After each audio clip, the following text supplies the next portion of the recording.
with that, I want to talk about my 3 favorite candidates because I've been asked a lot. I've talked about kind of all these guys in different areas. My 3 favorite candidates to potentially replace Billy Donovan if he decides to walk away. As most people will know, my number one is Chris Quinn. Chris Quinn, who is the lead assistant with the Miami Heat.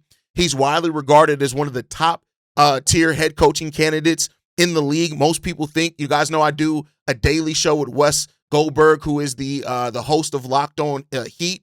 And, he talked about people in that organization have kind of been preparing for Chris Quinn to get a head coaching job and leave, right? The thing that he's worked, the respect that he's garnered working under Eric Spoelstra, what he's learned now, working under a really good head coach doesn't always mean that that's going to factor in. Like that somebody that comes from that coaching tree then has success. We've seen it, right? Luke Walton under Steve Kerr never really had success as a head coach, right? So, we'll see. One of the strengths of Chris Quinn, though, is the culture and the development.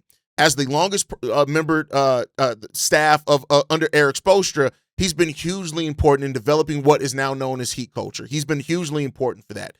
The experience that he's garnered, he was promoted to associate head coach in 2024. He really acts almost like a mini-me for Eric Spoelstra in regards to that. My light went out. It is what it is.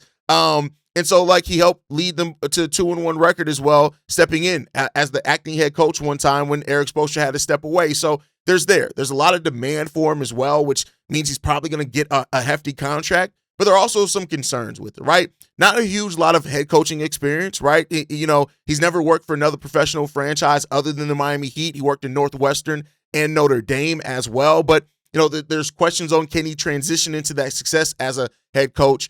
And then some people, with the Miami Heat not necessarily having the best half-court offense this year, there's some questions in regards to Chris Quinn's place in that too. So I think that's fair, right? Next guy up, Sam Cassell. As much as I talk about making a meme and making jokes of Sam Cassell, he played 15 years in the NBA, right?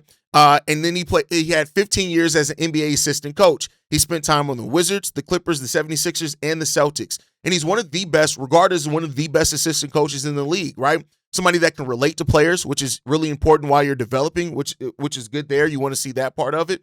And so he is also labeled as the go-to assistant on Joe Mazzulla's staff. So if you're going to talk about 2